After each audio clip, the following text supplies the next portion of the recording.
Julian Cross, a man who built his empire on ambition and ruthless power plays, is forced to face the ghosts of his past when Simone Laurent, the woman he once loved and betrayed, reappears with secrets that could bring his world crashing down. As enemies close in and allies are tested, Julian must choose between pride and redemption. Before we get into the story, comment below where in the world you are watching from today. Julian Cross stood in front of his office window, looking down at the city he practically owned. At 45, he had everything a man could want: money, power, and now a beautiful young fiancée.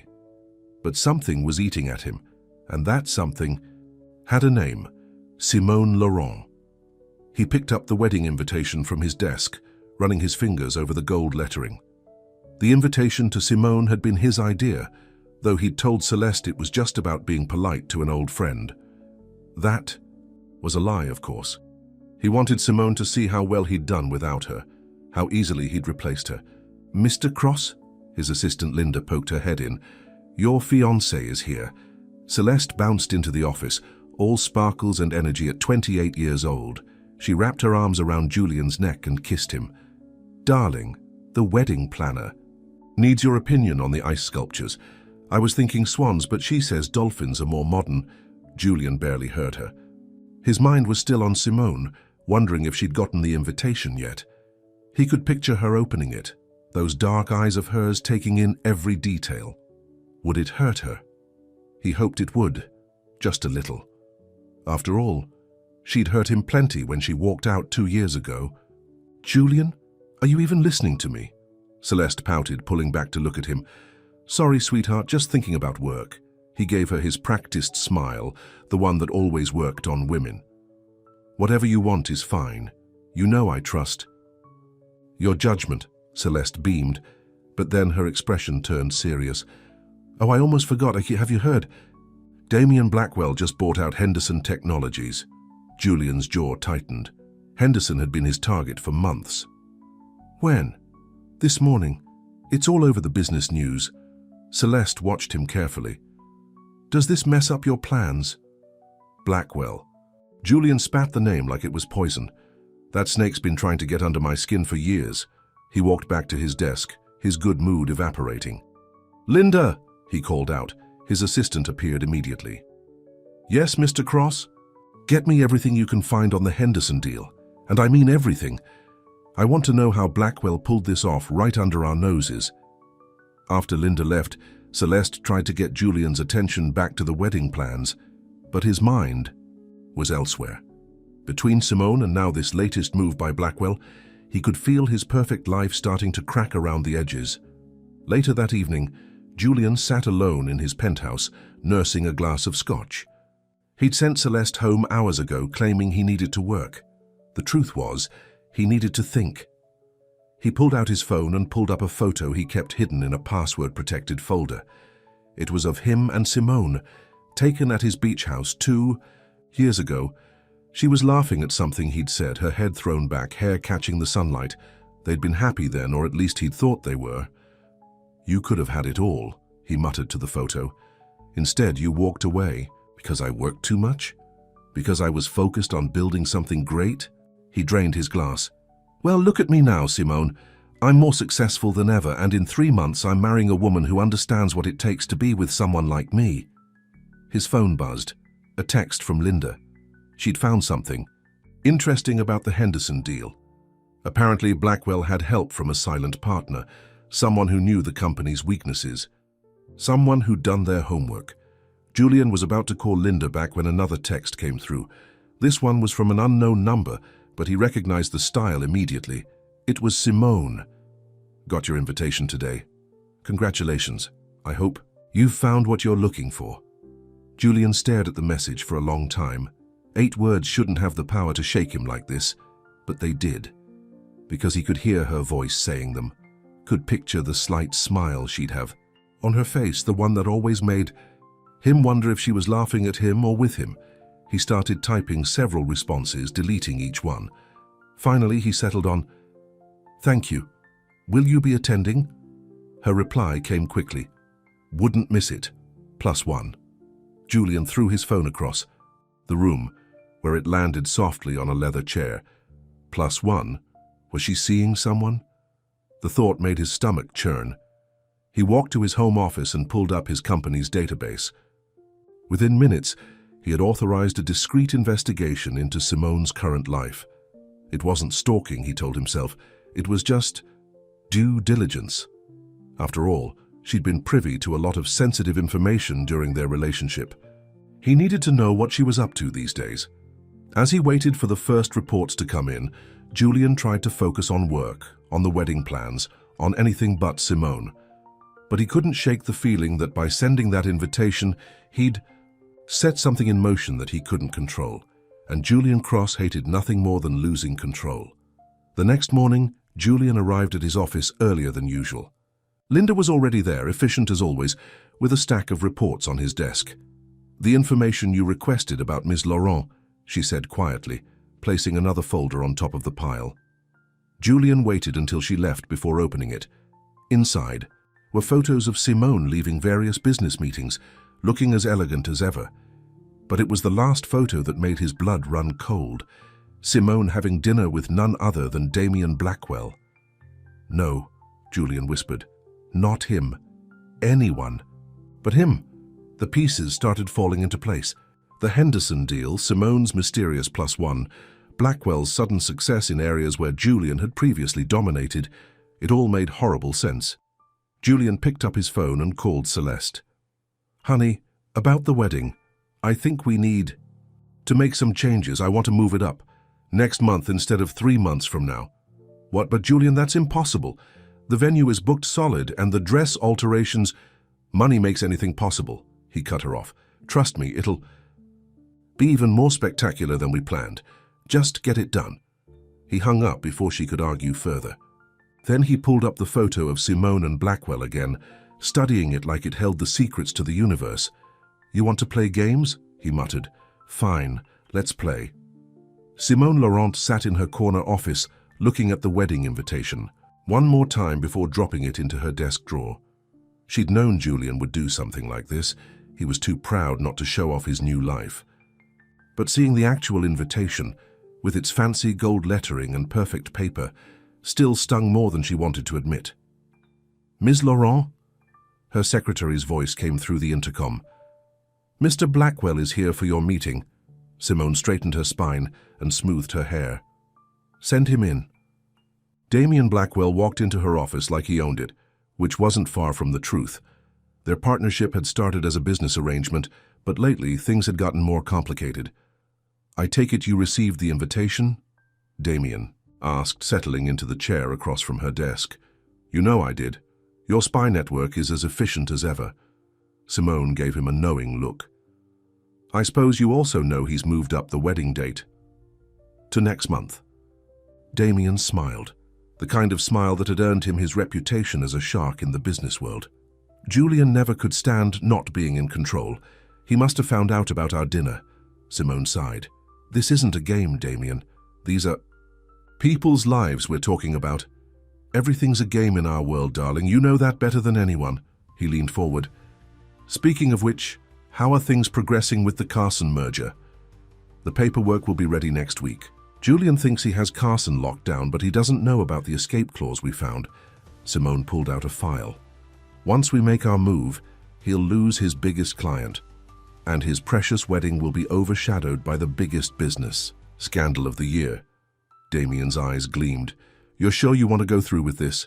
Simone thought about the nights she'd spent alone while Julian worked, about the promises he'd broken, about the way he'd dismissed her concerns as feminine, emotional nonsense. "He needs to learn that actions have consequences," she said firmly, "that people aren't just pawns he can move around to suit his plans." "And what about his new fiancée? Celeste, isn't it? She's young. She'll bounce back." Simone tried to ignore the guilt gnawing at her conscience. Besides, better she learns now than after the wedding. Just then, Simone's phone buzzed. A text from an unknown number. Coffee, for old time's sake. Damien saw her expression change. "Let me guess. Julian? He wants to meet." Simone showed him the message. Perfect. Damien stood up and straightened his tie. "This is exactly what we need. Keep him distracted while I finalize the Carson deal." I don't know, Damien, meeting him face to face. You're not having second thoughts, are you? His voice took on a harder edge. Remember what we discussed. Remember what he did to your father's company. Simone's face hardened. Her father had died believing his company was safe in Julian's hands. Instead, Julian had stripped it for parts and sold them off to the highest bidders. You're right, she said. I'll meet him. After Damien left, Simone texted back. Pier 17. Cafe 3 p.m. She spent the next 2 hours trying to focus on work, but her mind kept drifting to Julian. She'd loved him once, deeply, completely. Part of her still did, if she was honest with herself. But love wasn't enough when it came to Julian Cross. He had to learn that some things were more important than winning. At precisely 3 p.m., Simone walked into the cafe. Julian was already there, of course. He always arrived early to important meetings. It was his way of maintaining control. You look beautiful, he said, standing as she approached the table. Save the charm for your fiancé, Julian. Simone sat down, keeping her handbag in her lap like a shield. Can't a man compliment an old friend? He smiled, but his eyes were studying her intently. I wasn't sure you'd come. Then why did you ask? Because we need to talk. Julian leaned forward. About Damien Blackwell. Simone kept her face neutral. What about him? Come on, Simone, I taught you better than to play dumb. His voice hardened slightly. You're working with him, aren't you? The Henderson deal had your fingerprints all over it. You didn't teach me anything, Julian. That's the problem. You never saw me as an equal, just as someone to mold into what you wanted. A muscle twitched in Julian's jaw. Is that what this is about? Revenge? Not everything is about you. Simone took a sip of water. Damien and I are business partners. He values my input, my experience. He listens when I speak. He's using you to get to me. Just like you're using Celeste to get to me? Simone raised an eyebrow. How is the blushing bride, by the way? Excited about the sudden change of wedding plans? Julian sat back, his expression darkening. Leave Celeste out of this. Why? You didn't hesitate to drag her into our drama by sending me that invitation. Simone stood up. You haven't changed at all, Julian. You still think you can control everything and everyone around you. Simone, wait. He grabbed her wrist as she turned to leave. Whatever you and Blackwell are planning. She pulled her hand away. You'll find out soon enough. Congratulations on your wedding, Julian. I hope she makes you very happy. As Simone walked out of the cafe, she could feel Julian's eyes boring into her back. Her phone buzzed. Another text from Damien. Carson, papers are ready. Meeting tomorrow. At 9. No turning back now. Simone took a deep breath and texted back, I'll be there. That night, alone in her apartment, Simone pulled out an old photo album. Inside was a picture of her father, standing proudly in front of Laurent Industries. Julian was next to him, younger and less polished, but with that same ambitious gleam in his eyes. I'm doing this for you, Dad, she whispered. He has to learn that some things are more precious than profit margins. Her phone buzzed again. This time it was Celeste. I need to talk to you. It's important. Please. Simone stared at the message. For a long time before deleting it. She couldn't afford to feel sorry for Celeste now, not when they were so close to their goal. But as she tried to sleep that night, Simone couldn't shake the feeling that this game of revenge was spinning out. Third control. And somewhere deep inside, her voice whispered that maybe, just maybe, she was making the biggest mistake of her life. Celeste Morgan stood in the middle of her wedding dress fitting, surrounded by mirrors that showed her reflection from every angle. The dress was beautiful, everything she'd dreamed of since she was a little girl. But something felt wrong. Miss Morgan? The seamstress looked concerned. You've gone quite pale. Are you feeling all right? I'm fine, Celeste said quickly. Just nervous about the new wedding date. It's all happening so fast now.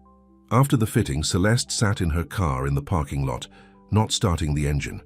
She pulled out her phone and looked at the text she'd sent to Simone Laurent last night. Still no response. Everything okay, miss? Her driver, Thomas, asked from the front seat. Take me to Cross Industries, Celeste said suddenly. She needed to see Julian.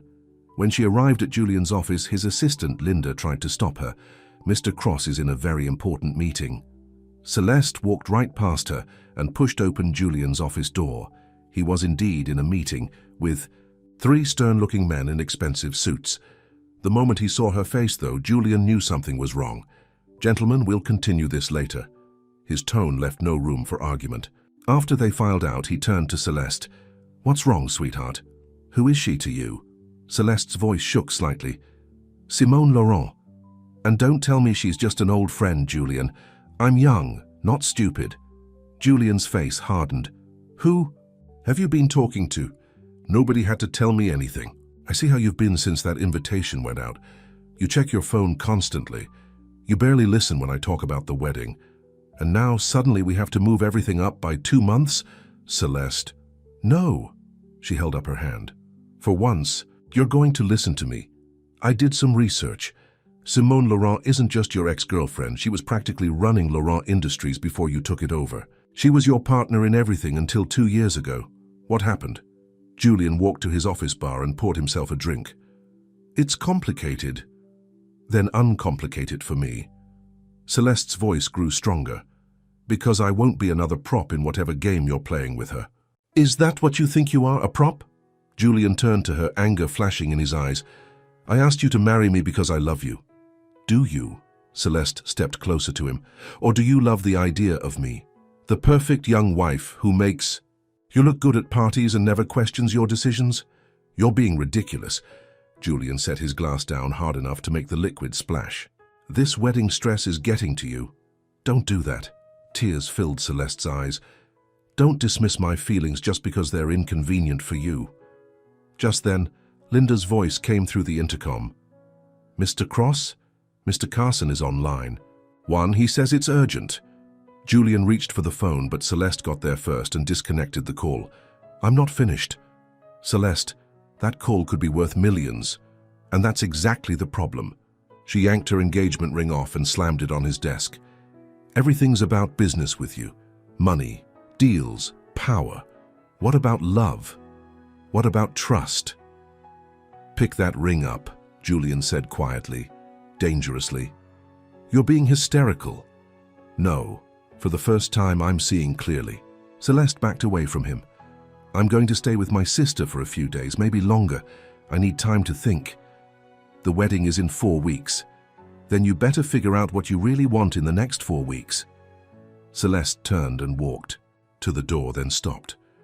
"And Julian, I texted Simone last night. She never replied, but Damien Blackwell called me this morning." Julian's face went white. "What did he say to you?" "He told me to ask you about Laurent Industries, about what really happened 2 years ago." She gave him a sad smile. "But your face just told me everything I need to know." After Celeste left, Julian sat at his desk, staring at her engagement ring. His phone buzzed. A message from Linda. "Mr. Carson is insisting on speaking with you. He sounds angry." Julian ignored it. Instead, he pulled up the investigation file on Simone and Damien. There had to be something he was missing, some way to get ahead of whatever they were planning. His phone buzzed again. This time it was from an unknown number. "Check the business news in an hour. Consider it an early wedding present." Julian's blood ran cold. He immediately called his head of security. "I want everyone in the Carson account team in my office now, and get me everything we have on our contracts with them." But deep down, he knew it was probably too late. He'd been so focused on Simone, on proving something to her, that he'd left himself vulnerable. And now Celeste was gone too. For the first time in years, Julian Cross felt truly alone. Across town, Celeste sat in her sister Rachel's apartment, crying as she told her everything. "Oh, honey," Rachel stroked her hair. "Men like Julian Cross don't change. They just get better at hiding who they really are." "I really thought he loved me," Celeste whispered. "Maybe he does in his way." Rachel handed her a tissue. "But sometimes love isn't enough. Sometimes you have to love yourself more." Celeste's phone lit up with another text from Damien.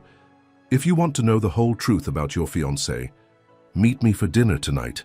Rachel saw the message. "Are you going to go?" Celeste wiped her eyes and sat up straighter. "Yes. It's time I stopped being Julian Cross's perfect little fiancé and started finding out who I really am." As she got ready to meet Damien, Celeste couldn't help wondering what Simone would think of all this. Was she really the villain in this story? Or was she just another woman who'd learned the hard way that loving Julian Cross came with a price? Either way, Celeste was about to find out. And somewhere in the city, business reporters were preparing to break a story that would shake Julian's perfect world to its foundations. The restaurant was one of the most exclusive in the city, but Damien Blackwell had no trouble getting a private booth on short notice. He watched Celeste walk in, noting how different she looked from the society photos he'd seen.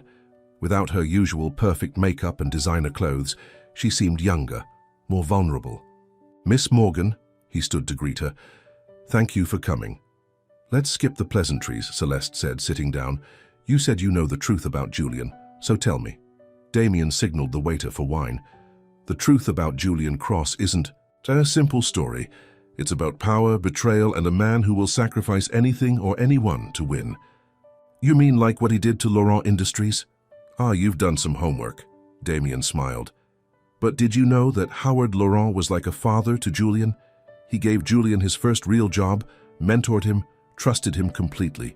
And how did Julian repay that trust?" The waiter poured their wine. Celeste took a large sip before asking, "What did he do?" "Howard had a heart condition. He kept it private. Only family knew. And Julian, of course, since Howard thought of him as a son." Damien's voice hardened. "When Howard had his first heart attack, Julian used his power of attorney to start dismantling the company. By the time Howard recovered, it was too late." "That's horrible," Celeste whispered. "But Simone, she was there. Why didn't she stop him?" "She tried. She begged Julian to wait to let her father recover, but Julian told her she was letting emotions cloud her business judgment." Damien leaned forward. "Howard died 3 months later. The doctors said it was the stress." Celeste felt sick. "Does anyone else know about this?" "A few. But Julian's lawyers are very good at keeping things quiet." Damien pulled out his phone. "However, what happened an hour ago, that's going to be harder to hide." He showed her a breaking news article. "Carson Industries terminates all contracts. With Cross Enterprises, allegations of fraud and manipulation surface." "Oh my God." Celeste read quickly. "They're saying Julian falsified reports, manipulated data. This could ruin him. It already has." Damien put his phone away. "The stock is dropping like a stone. By morning, Julian Cross won't be the king of Wall Street anymore. He'll be fighting to stay out of jail." Just then, both their phones buzzed. A message from Julian to all his contacts. "Whatever you may be hearing in the news is a malicious attack on my character and my company. I assure you everything will be cleared up soon." "He still thinks he can control this," Damien said softly. "That's Julian's greatest weakness. He never knows when he's lost." Celeste's phone kept buzzing. Calls from her mother, her friends, society reporters wanting comments about the scandal and the wedding. She turned it off. "Why are you telling me all this?" she asked Damien. "Because you deserve to know who you almost married." He reached across the table and took her hand. "And because I believe you could be so much more than Julian Cross's trophy wife." Meanwhile, across town, Julian was in full crisis mode. His office was filled with lawyers and PR specialists, all talking at once about damage control and legal strategies. "Where's the Carson contract?" he demanded. "The original one with Howard Laurent's signature." Linda, his assistant, looked terrified. It's gone, sir. All the original Laurent documents are missing from the secure files." Julian grabbed his phone and dialed Simone's number. It went straight to voicemail. "You think this is justice for your father?" he snarled into the phone. "I made that company stronger. I did what had to be done." A knock at his office door made him turn. One of his lawyers stood there, looking grim. "Mr. Cross? The FBI is downstairs. They have a warrant." Julian sank into his chair, suddenly feeling every one of his 45 years. How had it all fallen apart so fast? His phone buzzed one last time. A message from Simone. "Now you know how it feels to lose everything you love. The difference is, you did this to yourself." Across the city, in a small private office, Simone sat with the original Laurent documents spread out before her. Damien had helped her recover them from Julian's hidden files, proof of what he'd done while her father was fighting for his life. "Are you sure about this?" Damien asked, standing behind her chair. Once we turn these over to the FBI, there's no going back. Simone touched her father's signature on one of the contracts. He trusted Julian, we all did. She straightened up. Make the call. But later that night, alone in her apartment, Simone pulled out that old photo again, the one of Julian with her father. She remembered how proud Howard had been of Julian, how he'd told everyone his protégé would do great things. I did what had to be done, Dad, she whispered, just like Julian always said. Her phone lit up with a new message from Celeste. I know everything now. Can we meet, please? Simone stared at the message for a long time. Finally, she typed back, Tomorrow, my office, 10 a.m. She put the phone down and walked to her window, looking out at the city lights. Somewhere out there, Julian was watching his empire crumble. Part of her felt triumphant, but another part just felt empty. The game was over. She had won. So why didn't it feel like victory? At the same moment in his penthouse, Julian stood at his own window, a glass of scotch in his hand. On his TV, financial news anchors were dissecting his downfall. His phone was filled with messages from so-called friends suddenly distancing themselves from him. But he wasn't reading any of them. Instead, he was looking at that hidden photo of Simone, wondering where it had all gone wrong. Well played, he whispered to her image. You learned from the best, didn't you? Then he straightened his tie, finished his scotch, and began to plan. Because if Simone thought this was over, she didn't know him as well as she thought. Julian Cross might be down, but he wasn't out. Not yet. Not by a long shot. The morning newspapers were plastered with Julian's face. Fall of an empire, screamed one headline. Cross Enterprises under federal investigation, declared another. But Simone wasn't reading any of them. She was waiting for Celeste. At exactly 10 a.m., her secretary buzzed. Miss Morgan is here.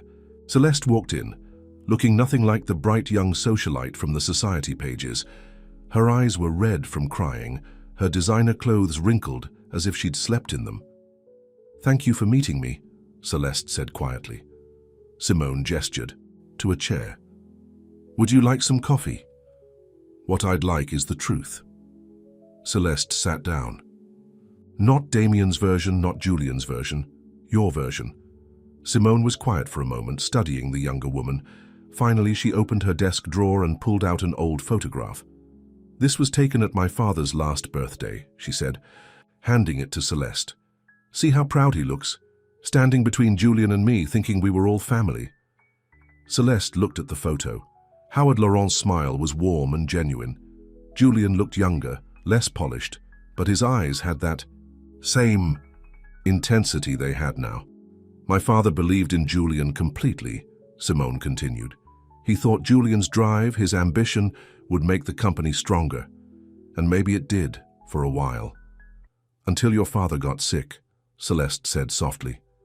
Julian came to me the day after Dad's heart attack. He said we needed to act fast, restructure while we had the chance. Simone's voice turned bitter. I begged him to wait, told him Dad would recover. But Julian said I was being emotional, that a real businesswoman would understand. That sounds like him. Celeste twisted her hands in her lap. He said the same thing to me yesterday when I questioned him about the wedding date. Simone leaned forward. Celeste, I need to ask you something.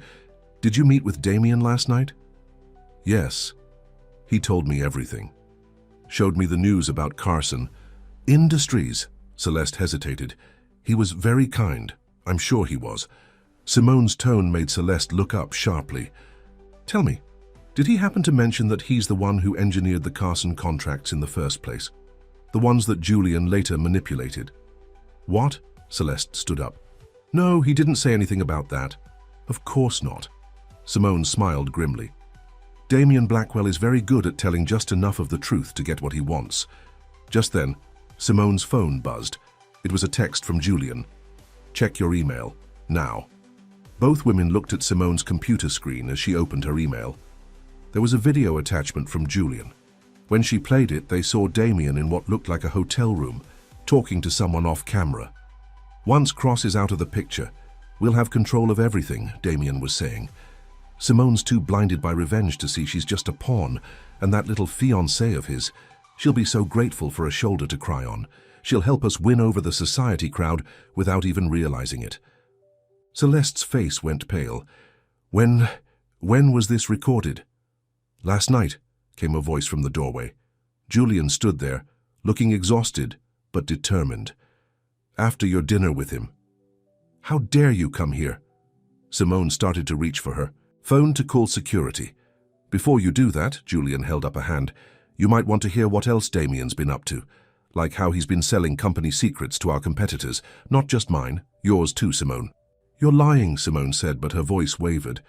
Julian pulled out a stack of documents. These are wire transfers from offshore accounts linked to Damien. They started right after you two became partners. He's been playing us both. Celeste sank back into her chair. Oh God, I told him things last night about the wedding, about Julian's business meetings. It's not your fault, Simone said quickly. Damien's very good at what he does. At destroying people's lives? Celeste's voice cracked.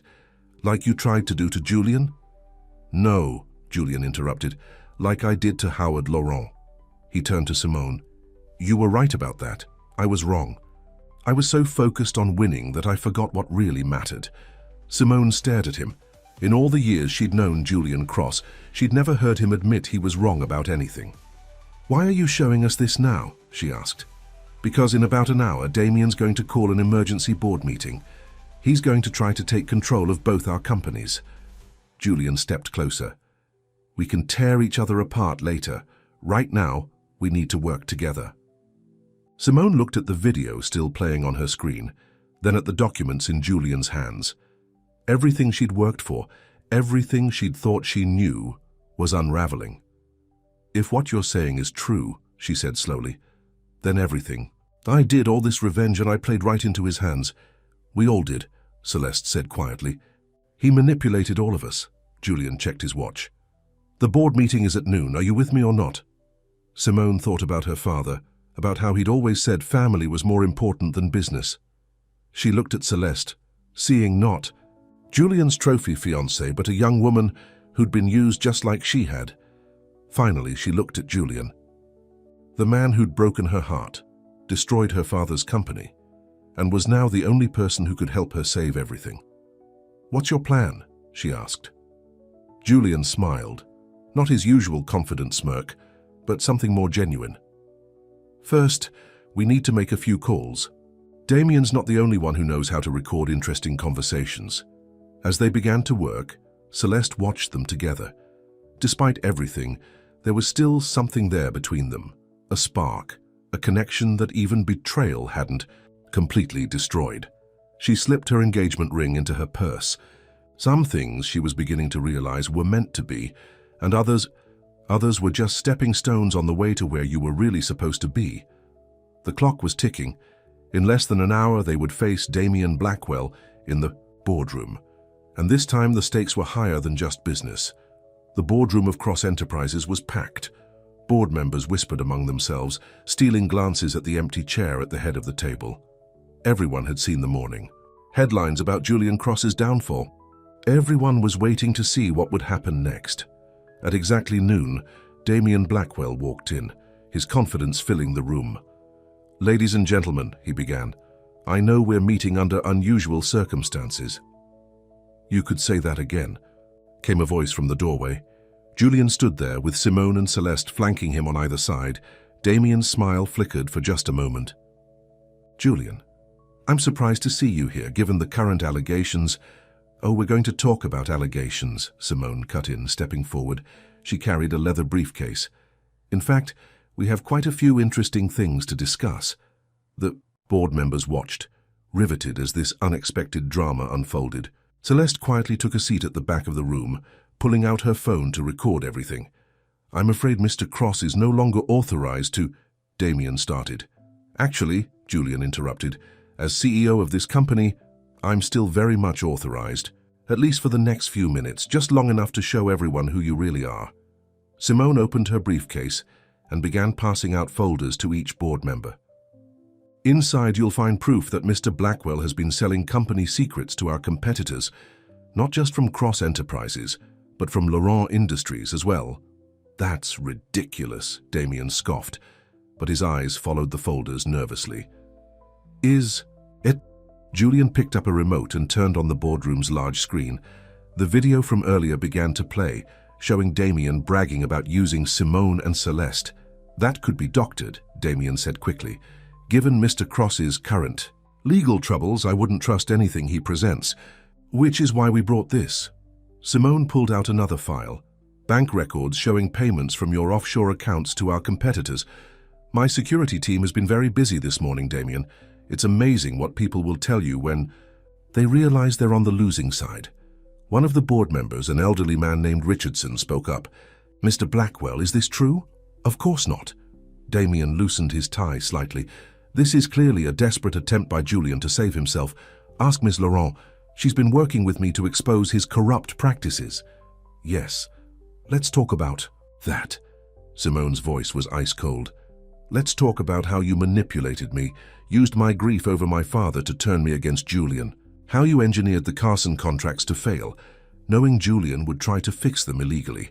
I did no such thing, Damien protested, but sweat was beginning to show on his forehead. Really? Julian pressed a button on the remote again. A new recording played. Damien's voice discussing the Carson contracts with someone, planning how to set them up to fail. The board members began muttering among themselves. Damien looked around the room, his confident facade cracking. This is all very interesting, he said, trying to sound calm. But it doesn't change the fact that Julian Cross manipulated company data. The FBI has just received a very interesting package of information. Celeste spoke up from the back. All eyes turned to her. About who really orchestrated the Carson Industries scandal.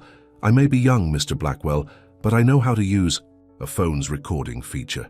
She held up her phone and Damien's voice filled the room. Once Cross is out of the picture, we'll have control of everything. The color drained from Damien's face. He looked at the three people he'd tried to destroy, now united against him, and realized he'd lost. You're finished, Damien, Julian said quietly. The only question is whether you want to leave here in handcuffs or with some dignity intact. You can't do this to me, Damien snarled, his smooth manner finally cracking completely. I built this plan for months. I had everything under control. That was your mistake, Simone said. Thinking you could control people's hearts. Some things can't be manipulated, Damien. Some things are real. She glanced at Julian as she said this, and something passed between them, an understanding, a possibility. Security is waiting outside, Julian told Damien. I suggest you use the back door. The press is having a field day at the front entrance. As security officers led a shell-shocked Damien away, the board members began talking all at once. Julian raised his hand for silence.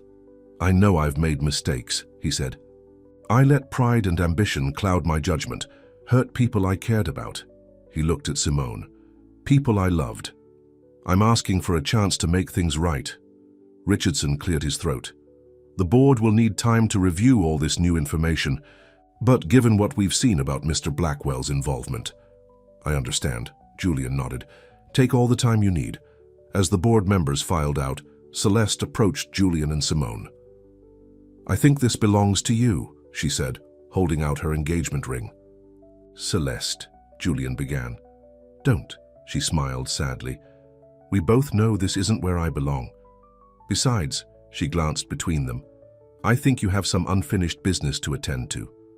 After she left, Julian and Simone stood alone in the boardroom. Through the windows, they could see reporters gathering below, hungry for the next chapter in the scandal. What happens now? Simone asked softly. Now? Julian took a deep breath. Now we rebuild. Both our companies, the way your father would have wanted. Together, if you're willing. And us. That depends, he said. Can you forgive me for everything? Simone looked at him, really looked at him, for the first time in 2 years. I don't know, she answered honestly, but maybe we can start by having coffee, for old time's sake. Julian smiled, and for a moment she saw the man she'd first fallen in love with, not the powerful CEO, but someone real, someone who could still learn and grow. Coffee sounds perfect, he said, as they left the boardroom. Together, neither of them noticed Celeste watching from down the hall, a small smile on her face. She pulled out her phone and deleted Damien's number.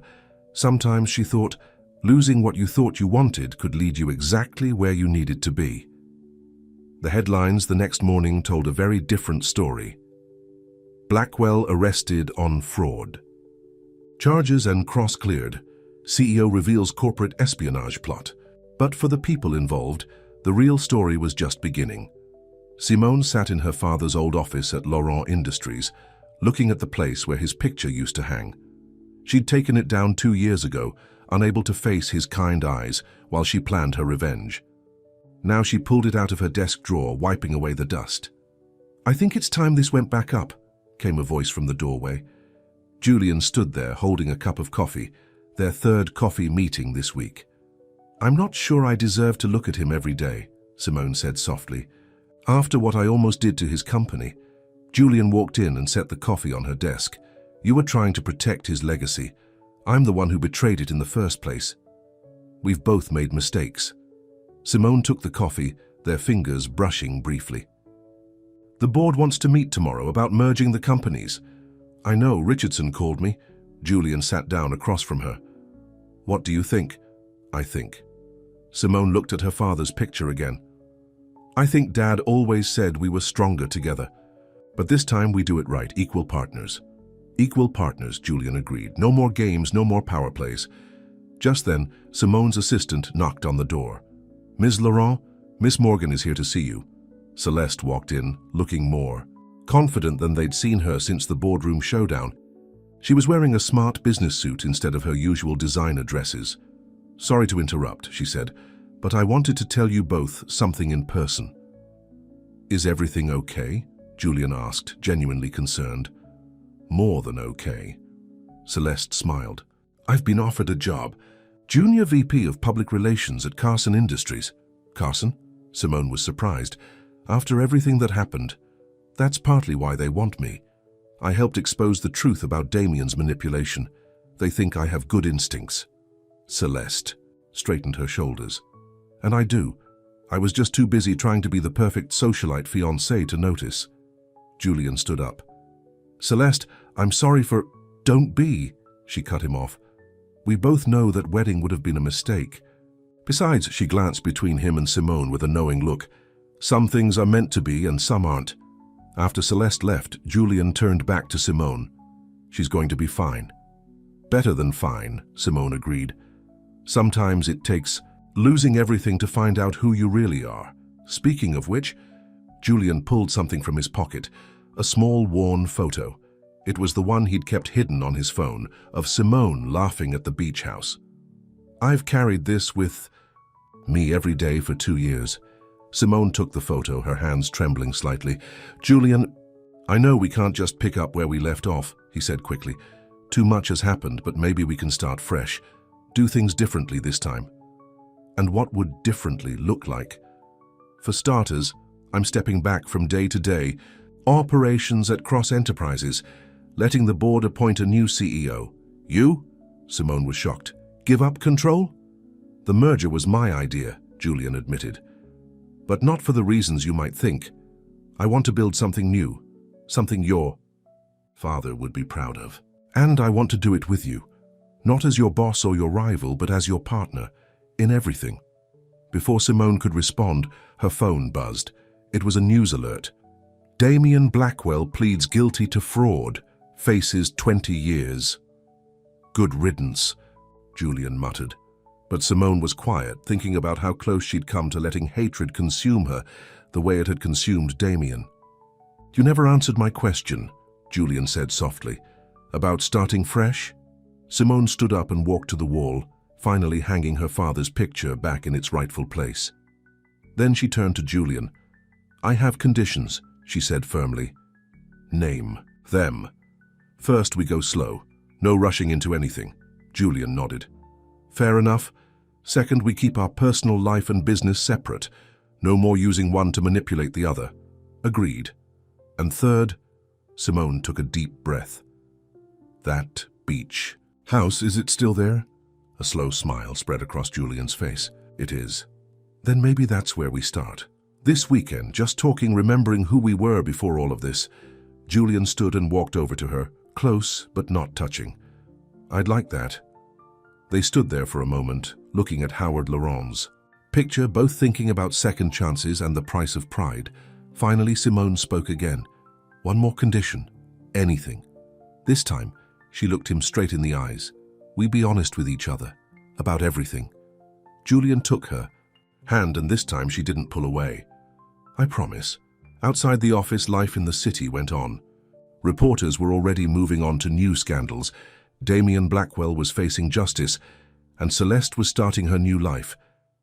But in that quiet moment, something broken began to heal. Sometimes, they both realized, you have to lose your way completely before you can find your way back home. The beach house looked exactly as Simone remembered it. The white wooden deck, the blue shutters, the way the afternoon sun made the windows glow like diamonds. She sat in her car for a long moment, wondering if this was a mistake. Julian's car was already there, parked in the same spot he always used to park it. Some habits didn't change, she thought with a small smile. Before she could change her mind, there was a tap on her window. Julian stood there, holding 2 cups of coffee from the little shop in town they used to love. I wasn't sure you'd come, he said when she got out. Neither was I. She took the coffee he offered. But we promised to be honest, remember? They walked down to the beach, neither speaking at first. The waves crashed against the shore, a rhythm as familiar as their own heartbeats. I sold all my other properties, Julian said suddenly. The penthouse, the villa in France, everything. Simone looked at him sharply. Why? Because they weren't real. They were just symbols, things I bought to prove I was successful. He stopped walking and turned to face her. But this place, this was real. This was where I was happiest. With me. She meant it to sound teasing, but it came out more vulnerable than she intended.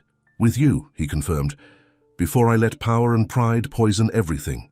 Back in the city, the business world was still buzzing about the merger of Cross Enterprises and Laurent Industries.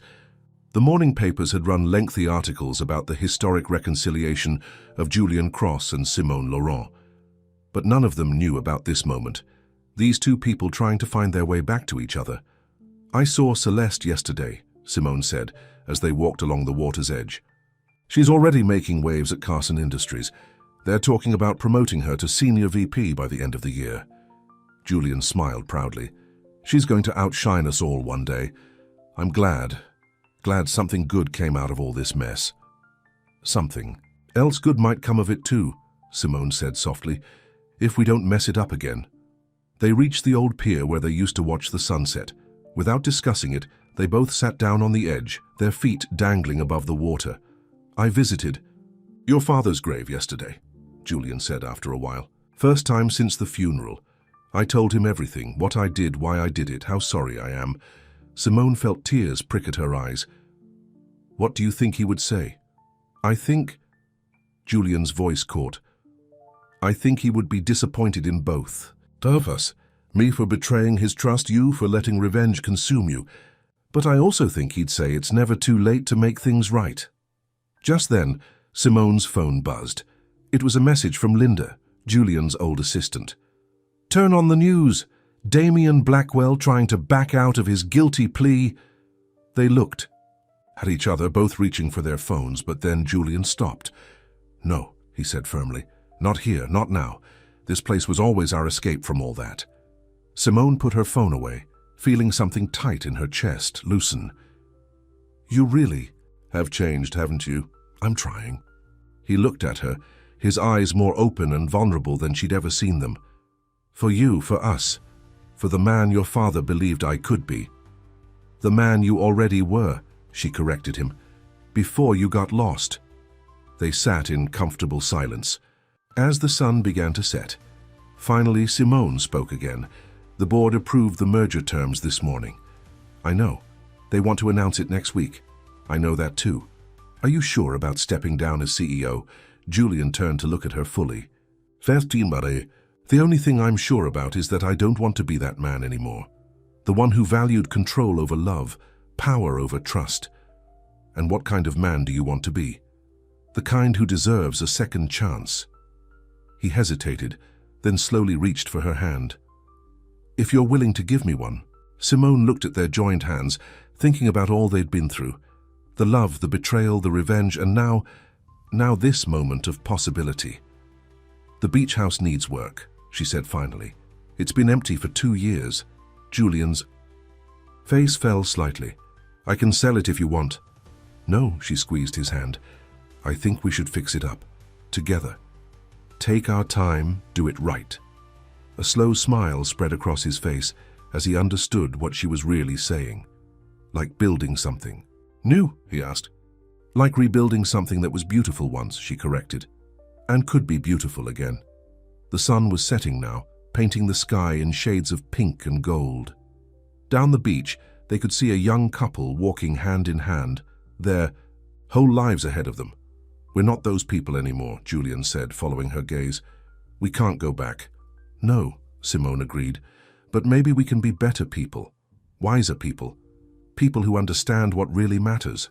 She stood up, pulling him with her. Come on, show me what needs to be fixed in the house. As they walked up from the beach, Julian stopped suddenly. Simone. Yes, thank you for giving us another chance. She looked at him, this man she'd loved and hated, and now what? We're giving each other another chance, she said. Just promise me one thing. Anything. This time let's not let pride get in the way. Hand in hand they walked toward the beach house, leaving their footprints in the sand. The tide would wash them away by morning, but that was okay. They were ready to make new ones. 3 months had passed since that evening at the beach house. The merger between Cross Enterprises and Laurent Industries was complete, making headlines across the business world. But the biggest news wasn't about stock prices or corporate restructuring. Damien Blackwell sentenced to 25 years, the headlines screamed. Despite his attempts to withdraw his guilty plea, the evidence against him had been overwhelming. His empire had crumbled, his reputation destroyed. Celeste watched the news coverage from her new corner office at Carson Industries, a small smile playing on her lips. Her assistant popped her head in. Ms. Morgan, the board is ready for your presentation. Thank you, Sarah. Celeste gathered her materials, catching a glimpse of herself in the window reflection. She barely recognized the confident businesswoman she'd become, so different from the society bride she'd almost been. Her phone buzzed, a message from Simone. Big announcement today. Call me when you're free. Meanwhile, at Laurent Industries headquarters, Simone stood in the conference room surrounded by board members. Julian was beside her, their shoulders almost touching. Ladies and gentlemen, Simone began, thank you for coming. As you know, the merger is now complete, but there's one more change we need to discuss. She nodded to Julian, who stepped forward. Effective immediately, I'm stepping down as CEO of Cross Enterprises. The room erupted in murmurs. Richardson, the elderly board member who'd been there through it all, spoke up. And the new CEO?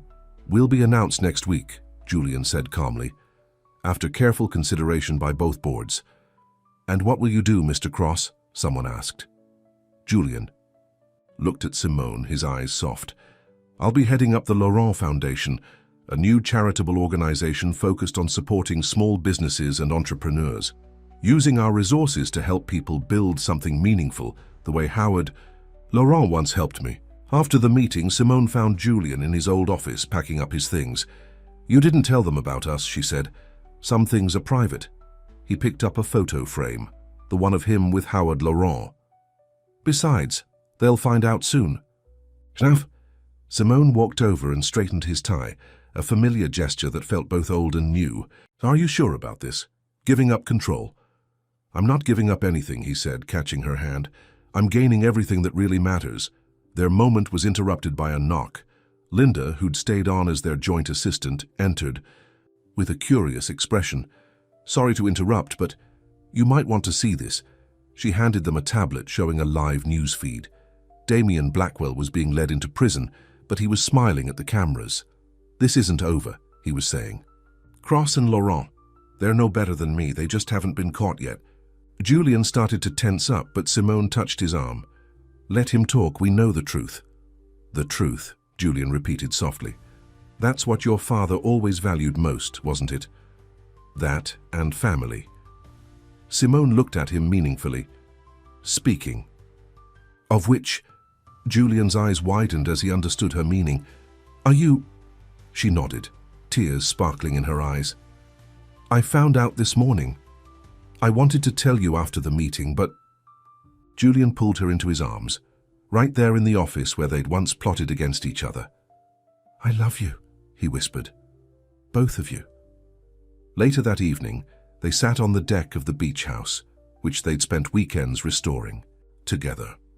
The old wood was fresh and strong now, the paint new but in the same familiar colors. "I had dinner with Celeste last week," Simone said, curled up against Julian's chest. "She's dating someone, a young lawyer who looks at her like she hung the moon." "Good," Julian smiled. "She deserves that." "So do we," Simone said quietly. "Deserve to be happy, I mean, even after everything."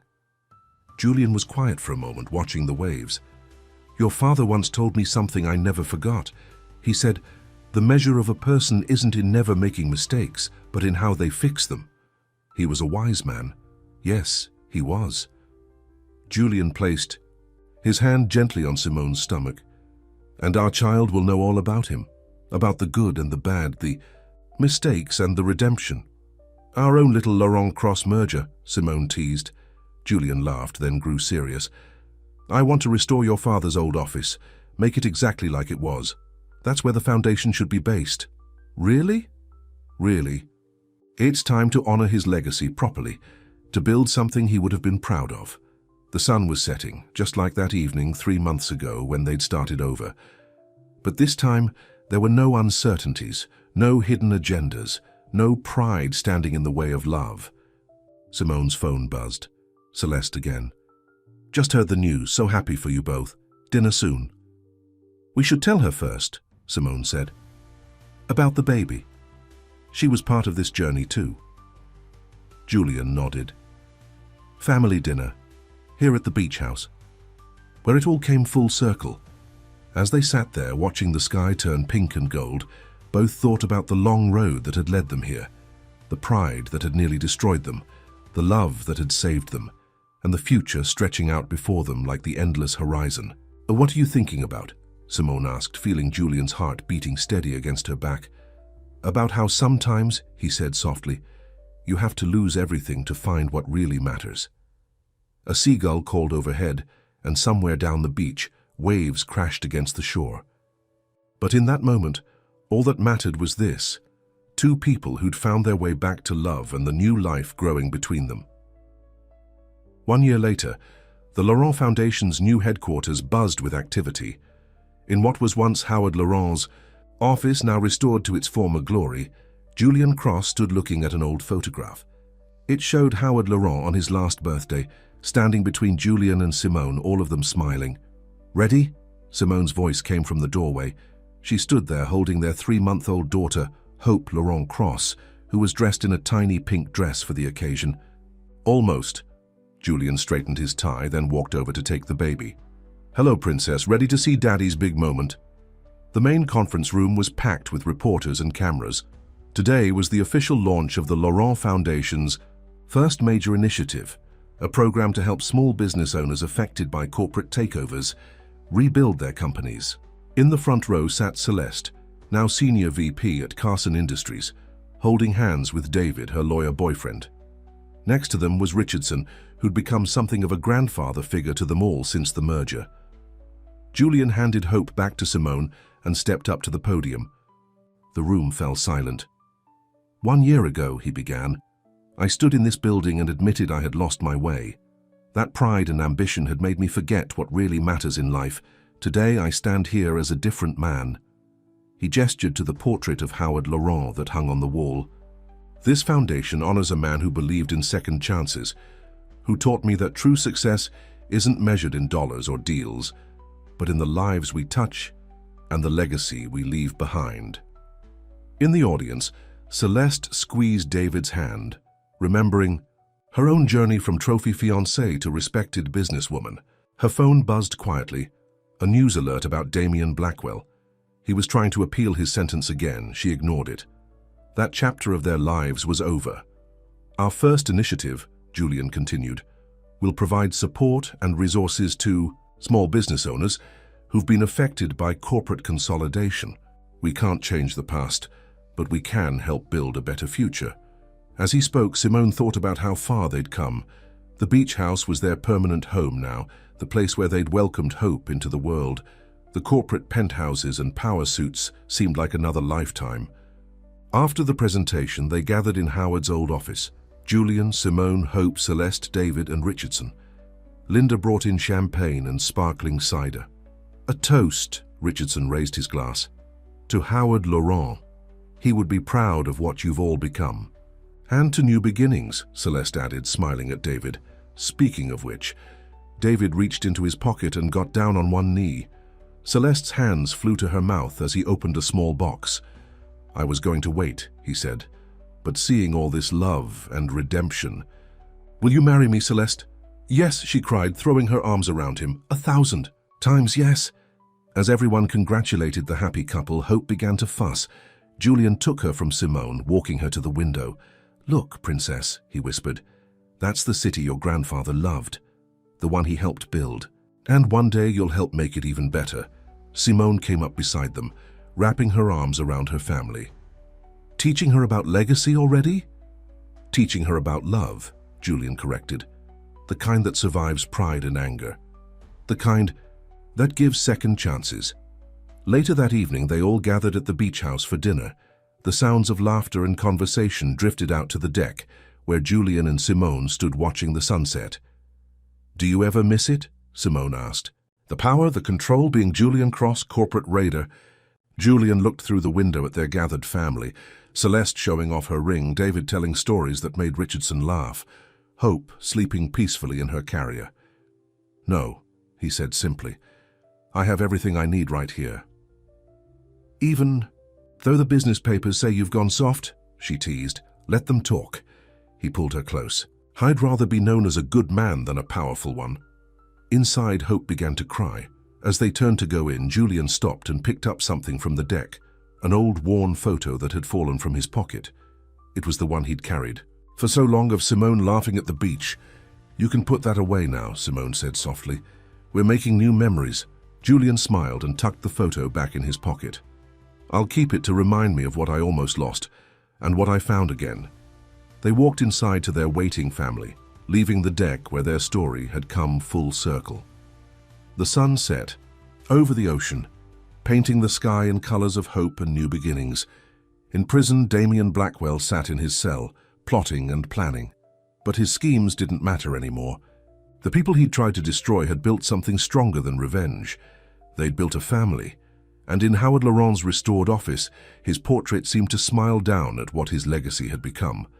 Not an empire of steel and glass, but a foundation of love and second chances. The end.